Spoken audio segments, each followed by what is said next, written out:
The first time Walter Henrickson realized something sacred had been taken from him, he was standing in his living room at 7:14 on a Wednesday morning, holding an empty velvet display case in his trembling left hand.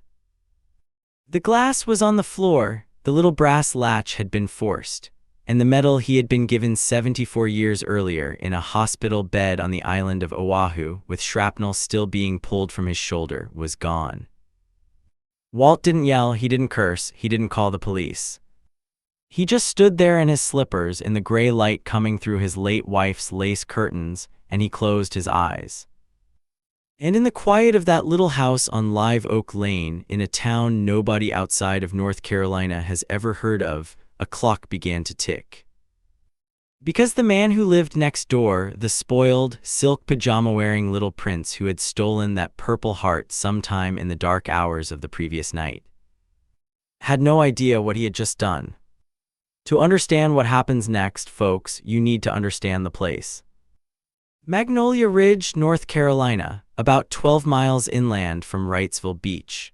About 300 families, 2 churches, 1 diner called The Anchor, and a single blinking yellow light at the corner of Pine Street and Old Mill Road. In October of 2015, Magnolia Ridge was the kind of town where the mailman knew the name of your dog, where if you forgot to pull your trash bins back up to the house, your neighbor pulled them up for you, where every front porch had a flag, and every flag came down at sundown, folded properly, by someone who'd been taught how. The streets smelled like pine sap and wood smoke in the fall. In the morning, you could hear cardinals in the dogwoods. In the evening, you could hear screen doors and the soft hiss of sprinklers. Live Oak Lane was a cul-de-sac of 9 houses tucked behind a stand of pines. Modest ranches built between 1948 and 1962, most of them. Brick fronts, carports, big backyards, the kind of street where the kids still rode their bikes until the streetlights came on. At the end of the cul-de-sac, on a half-acre lot with a little workshop in the back and a rose garden along the fence line, sat house number 412. That was Walt's house. He'd lived there 53 years.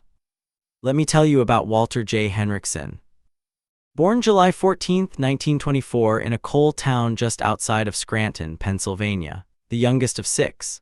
Lost his father to the influenza when he was 4, worked the breakers as a boy, lied about his age, and joined the United States Navy in February of 1941, 3 months after his 17th birthday. By December of that same year, Seaman Henrickson was assigned to the USS Nevada, a battleship moored at Pearl Harbor. You folks know what happened next. When the first wave of Japanese bombers came in low over Ford Island that Sunday morning, Walt Henrickson was on the deck of the Nevada with a rag and a bucket, polishing brass. He was 17 years old, and he watched the world end.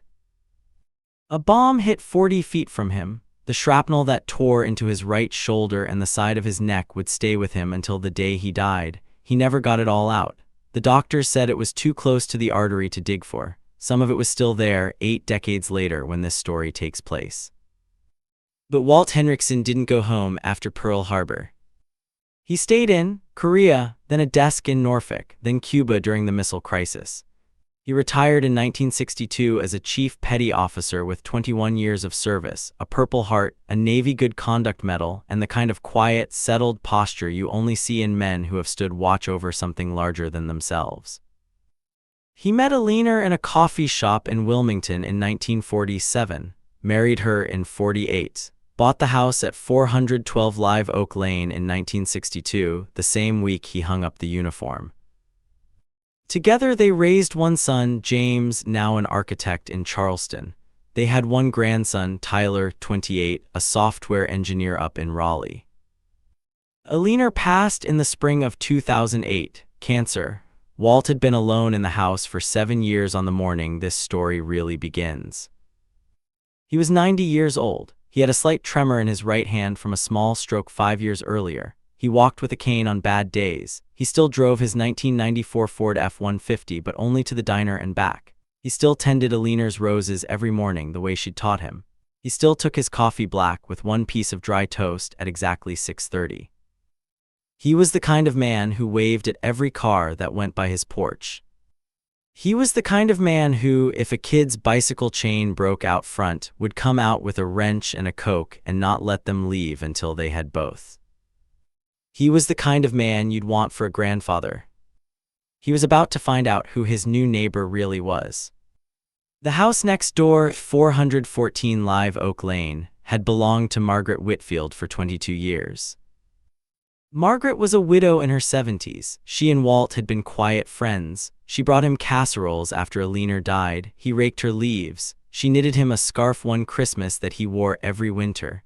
When her arthritis got bad and she couldn't make it to her mailbox, Walt brought her mail to her door. Margaret passed in her sleep in August of 2015. The for sale sign never went up. 2 weeks later, a moving truck pulled into the driveway, followed by a midnight blue 2014 Porsche Cayenne Turbo with vanity plates that read WHITFLD. Out stepped a young man in white linen pants, leather sandals, and an unbuttoned floral shirt. His name was Bradley Whitfield III. Brad was 32 years old, Margaret's only grandson, the only child of Margaret's only son, a hedge fund attorney up in Atlanta. Brad had inherited the house outright. His parents had told him to either live in it for 2 years for the tax break or rent it out or sell it. Brad, who had recently been let go from his third job at his father's firm, decided to do all three at once: live in it, fix it up, and flip it for a profit. He arrived with a fiancée named Brittany. Brittany had 312,000 followers on Instagram and a habit of speaking to her phone sideways like she was confessing to a friend. Walt was on his porch with his coffee that first morning when the Porsche pulled up.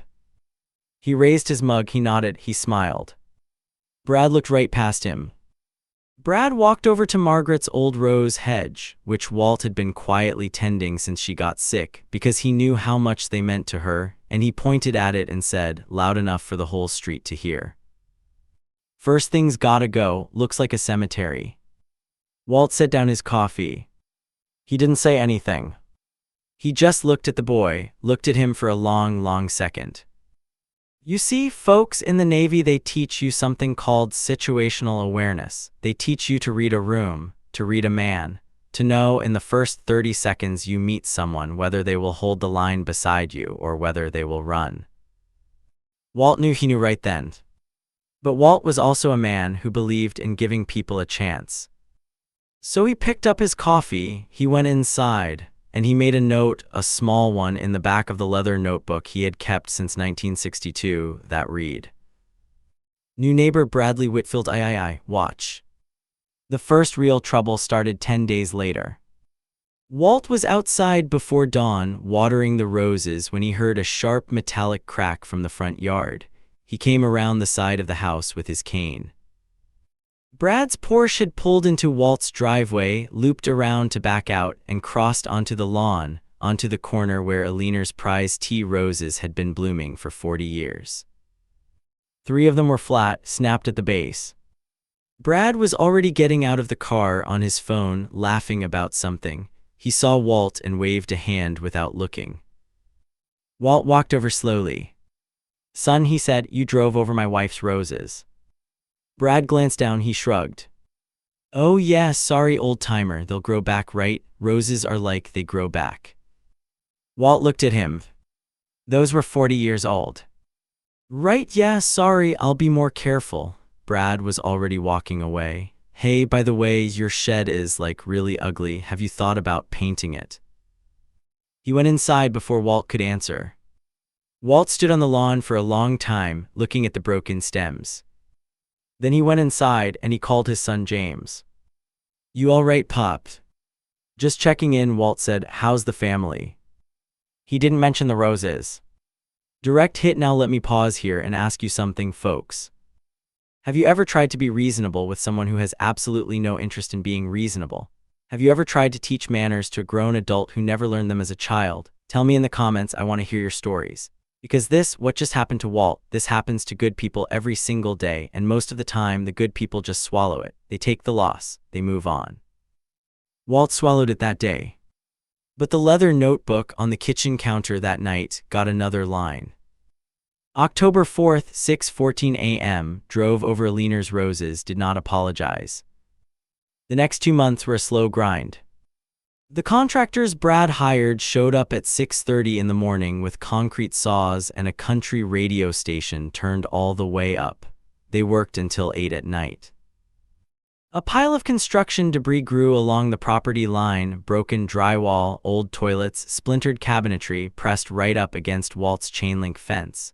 When the wind blew east, dust coated his roses, his porch swing where a leaner used to sit. Walt knocked on Brad's door 3 times to ask, politely, if the debris could be moved.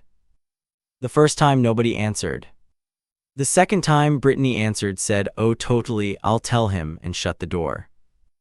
The third time Brad answered, holding a cocktail at 4 in the afternoon, and said, "Listen, Gramps, this isn't a retirement home. This is real life, okay? I'm trying to make some money here. The pile's gonna be there until the dumpster comes. Maybe just close your blinds or something."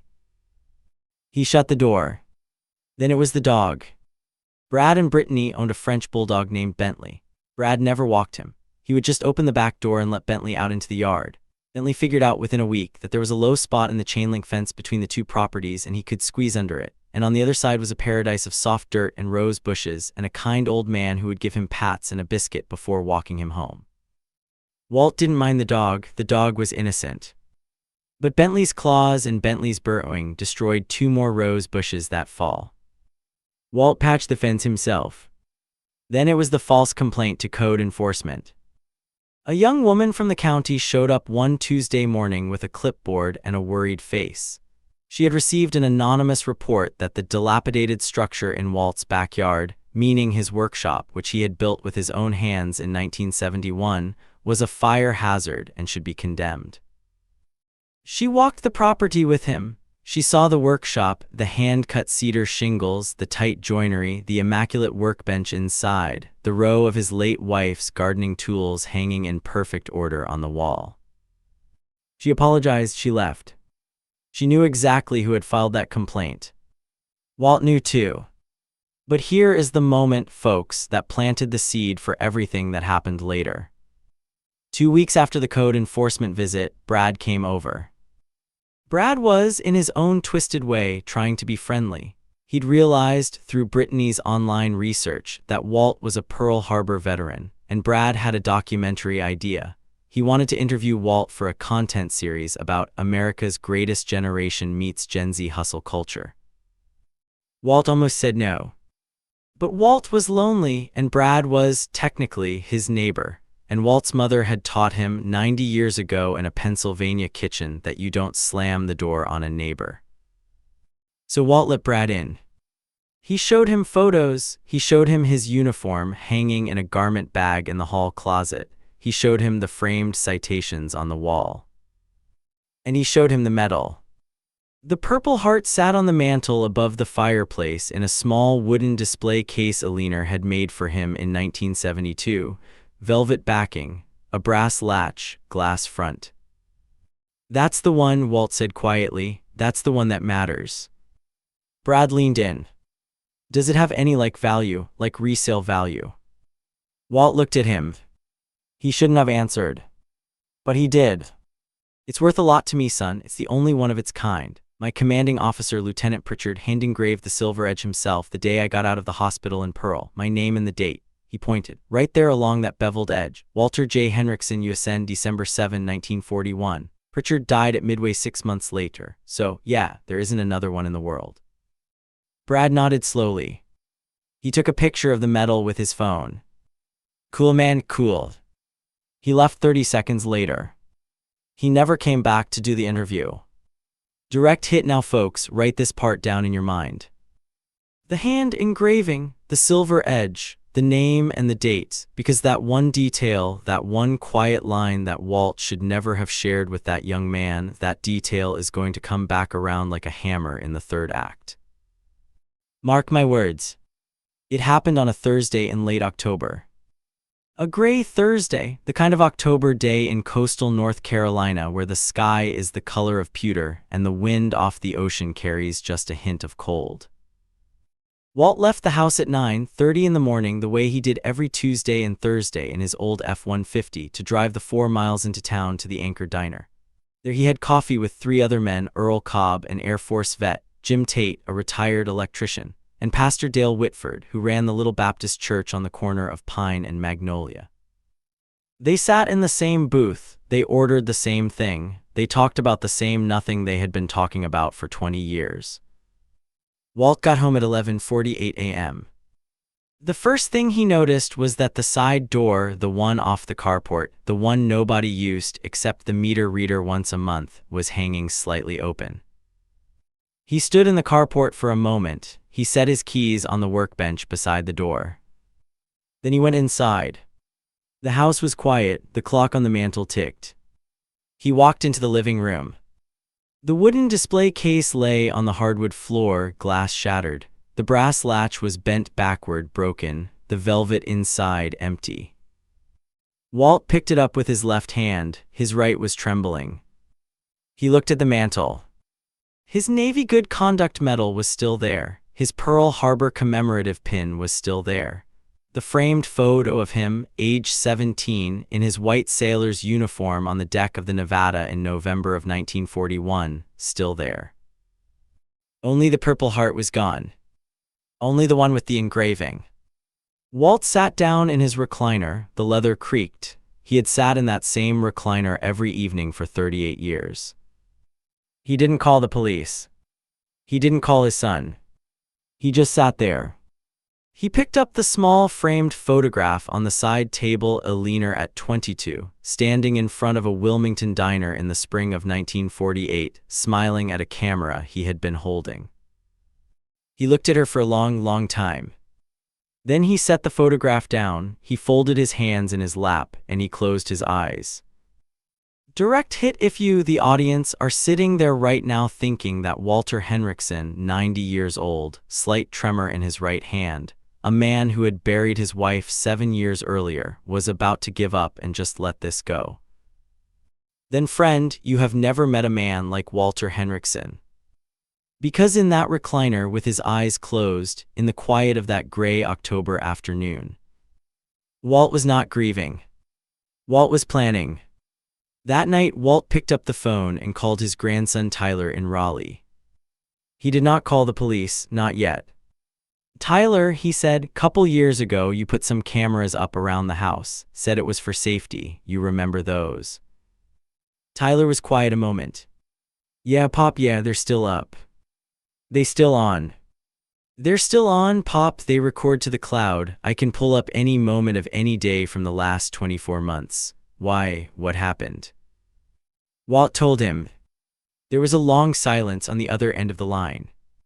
When Tyler spoke again, his voice was low and tight. Pop, don't do anything, don't call anybody, I'll be there in 3 hours. Tyler arrived at 9:47 p.m. with a laptop and a quiet kind of fury that 90-year-old Walt recognized, because he had felt the same thing on the deck of the USS Nevada at 7:55 in the morning on December 7, 1941. They went to the kitchen table. Tyler opened the laptop. He pulled up the camera feed from the previous night. 11:47 p.m., side door. A figure in a hoodie walked up the driveway from the direction of 414 Live Oak Lane, knelt at the side door for 43 seconds working a tension wrench and a pick. The lock turned. The figure slipped inside. 6 minutes and 22 seconds later, the figure came out, holding a small dark object in his right hand. The hoodie was up the entire time, but for 2 seconds, exactly 2 seconds, as he came down the carport, he turned and looked back at the side door, checking that it had latched. And the porch light caught his face. Bradley Whitfield III.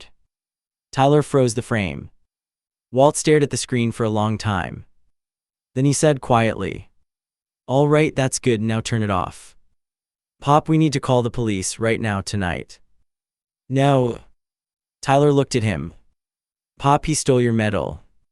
"He stole it," Walt said, "to sell it." He looked at his grandson. "And we are going to let him try."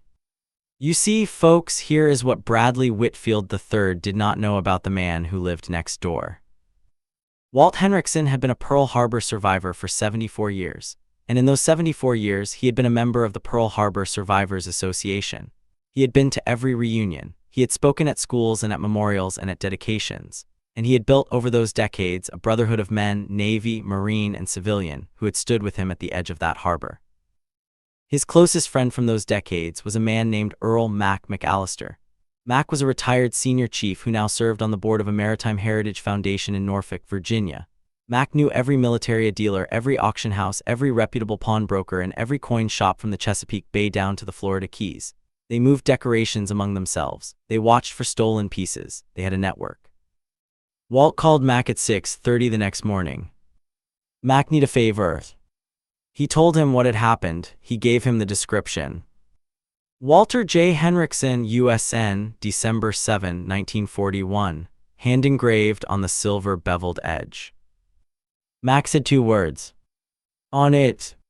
By that afternoon, an alert had gone out, quiet, professional, off the books, to 127 dealers, pawn shops, auction houses, and online military boards across 6 states.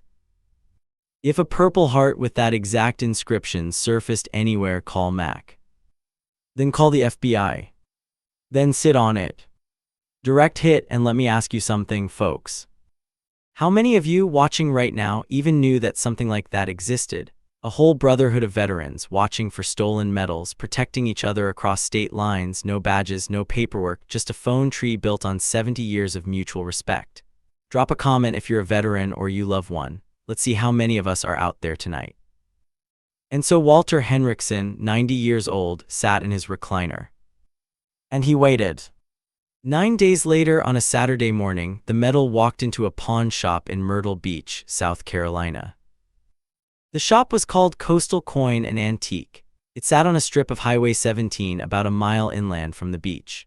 The owner was a man named Frank Delgado, 64 years old, 2-tour in Vietnam, U.S. Marine Corps, retired construction foreman, current pawnbroker, and a lifetime member of the same network Mac had reached out to. The young man who came in wore sunglasses indoors. He was holding a small velvet pouch. Frank smiled at him from behind the counter. "Help you, friend?" "Yeah, I have a war medal, family heirloom, my grandfather's, looking to get it appraised, maybe sell it." Frank nodded slowly. "Let's have a look." The young man set the pouch on the glass. Frank opened it. A Purple Heart. Frank picked it up gently. He turned it over. He turned the silver edge to the light. Walter J. Henrickson, USN, December 7, 1941. Frank's heart kicked once hard against his ribs. He kept his face perfectly flat. "Yeah, beautiful piece, Pearl Harbor looks like. I'll need to do a little research, see what we can offer. South Carolina law, I'll need a copy of your driver's license and a thumbprint for the transaction record. State requirement, couple minutes."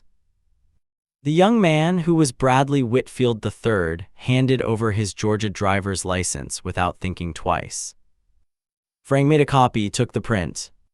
He offered Brad $400 on the spot. Brad took it. Brad walked out the door at 11:23 a.m. By 11:24, Frank Delgado was on the phone with Mac McAllister.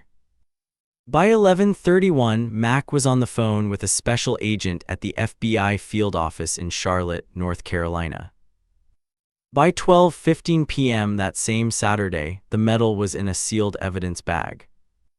By Monday morning at 9:00 a.m., a federal magistrate in Wilmington had signed an arrest warrant for Bradley Whitfield III on charges that included theft of military decorations, interstate transportation of stolen property, and burglary of an occupied dwelling. 3 other agencies had a piece of the case by then, too: the Brunswick County Sheriff's Office, the North Carolina State Bureau of Investigation, and the local district attorney, who had a soft spot for veterans, was preparing state charges of his own.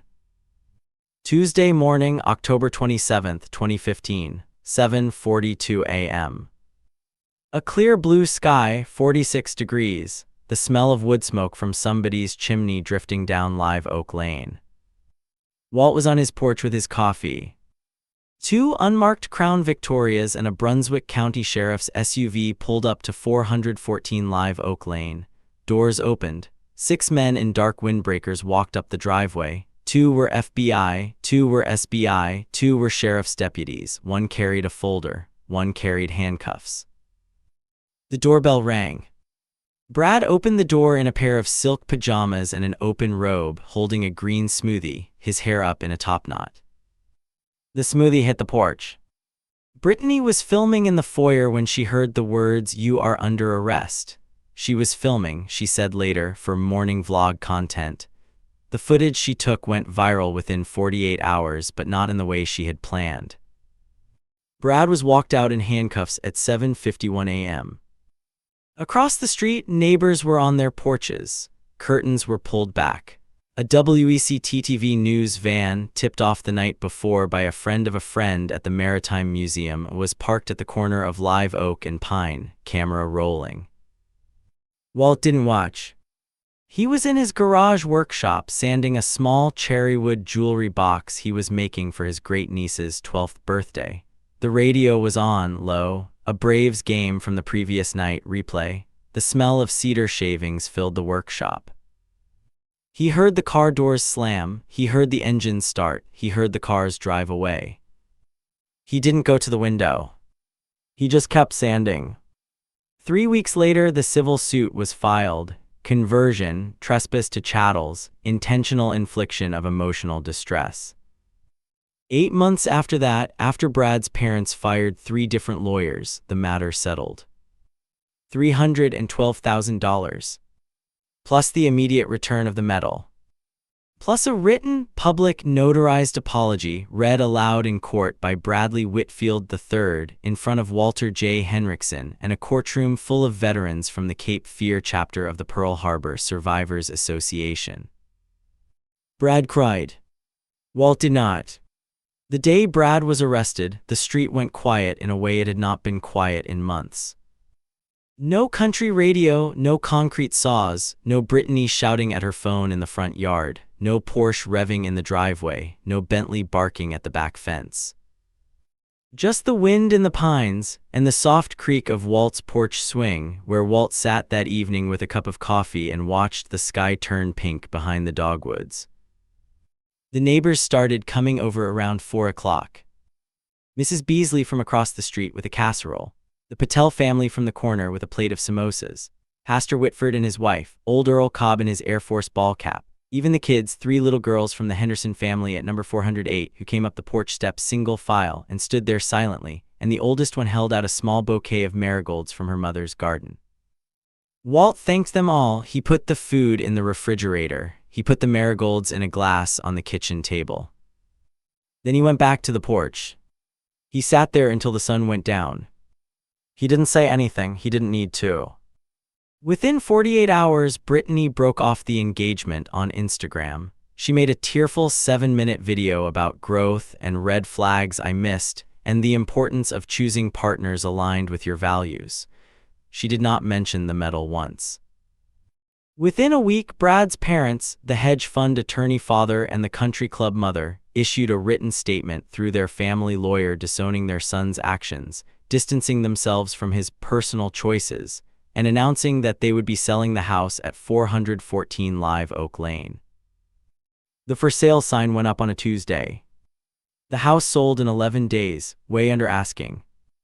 The day the Whitfield moving truck pulled out of the cul-de-sac for good in late November, nobody on the street came out. Nobody waved. A year later, in the fall of 2016, here is what had become of everyone in this story. Bradley Whitfield III was serving 46 months in federal prison at FCI Edgefield in South Carolina. His parents did not visit. His Instagram went dark. His fiancée had moved on to a real estate developer in Buckhead. Frank Delgado, the pawn shop owner in Myrtle Beach, received a handwritten letter from Walt that hangs framed behind his counter to this day. It says only 6 words. Brother, thank you, Semper Fi. Frank tells the story to anyone who will listen. Mac McAllister up in Norfolk was given a small bronze plaque by the Pearl Harbor Survivors Association at their annual reunion. He keeps it on his desk. The Purple Heart itself, Walt's Purple Heart, the one with the hand-engraved silver edge, was returned to Walt in a small private ceremony at the Cape Fear Museum 2 months after the arrest. Walt held it for a long time in his hand. Then he turned to the museum's director, a kind woman named Dr. Linda Park, and he said, "Dr. Park, I'd like the museum to keep this on loan so kids can see it, so people remember." The Henrickson Purple Heart now sits in a special display case in the museum's military history wing, on permanent loan, with a small placard that tells Walt's story and the story of the USS Nevada at Pearl Harbor. The house at 414 Live Oak Lane was bought by a young couple, Marcus and Sophia Reyes. Marcus was active duty, a petty officer in the United States Coast Guard stationed at Wrightsville Beach. Sophia was a kindergarten teacher. They had a 6-year-old daughter named Lucia. Lucia called Walt Pop Walt from the second week she lived there. She helped him with the roses every Saturday morning. The roses came back in the spring of 2016, all of them, even the ones Brad's Porsche had crushed. Walt said it was the best bloom Aliner's garden had seen in a decade. In November of that year, the Wilmington Veterans Day Parade had a new Grand Marshal. He was 91 years old. He rode at the front of the parade, in the back of a polished 1946 Ford convertible borrowed from a local restorer. The crowd lined the street 6 deep. When the convertible passed the courthouse, every uniformed officer on the route came to attention and saluted. Walt, sitting in the back seat in his old Navy peacoat with his cane across his lap, raised his right hand, the one that trembled, and he saluted them back, holding it steady the whole way down the street. So what's the lesson, folks? What do we take from a story about a 90-year-old man, a stolen medal, and a spoiled boy who learned, far too late, that he had picked the wrong house on the wrong street in the wrong town? I'll tell you what I take from it. I take this. There is a kind of man in this country, and there are fewer of them every year, so pay attention while we still have them, who does not raise his voice, who does not pick fights, who does not need to tell you what he's done or where he's been or what he carries inside his shoulder from a Sunday morning in 1941. He just sits on his porch. He waves at the cars going by. He tends his wife's roses. And he watches. And if the world is kind to him, the world never has reason to find out what is underneath that quiet. But if the world is not kind to him, if some young fool comes along and mistakes that quiet for weakness, mistakes that patience for permission, mistakes the slow creak of a porch swing for the sound of a man who has nothing left, then God help that young fool. Because Walter Henrickson did not survive Pearl Harbor at the age of 17, did not carry shrapnel in his shoulder for 74 years, did not bury his wife and rebuild his life and tend a garden alone for 7 seasons, so that some entitled little prince in silk pajamas could walk into his living room in the middle of the night and steal the only piece of metal in this world that was ever truly his. Never mistake a quiet man for a weak man. Never mistake patience for permission. And never, ever, not in this country, not on a porch, not in any cul-de-sac in any town in America, pick a fight with a veteran who has nothing left to lose but his honor. Because honor, folks, honor is the one thing he will fight for. And he will win.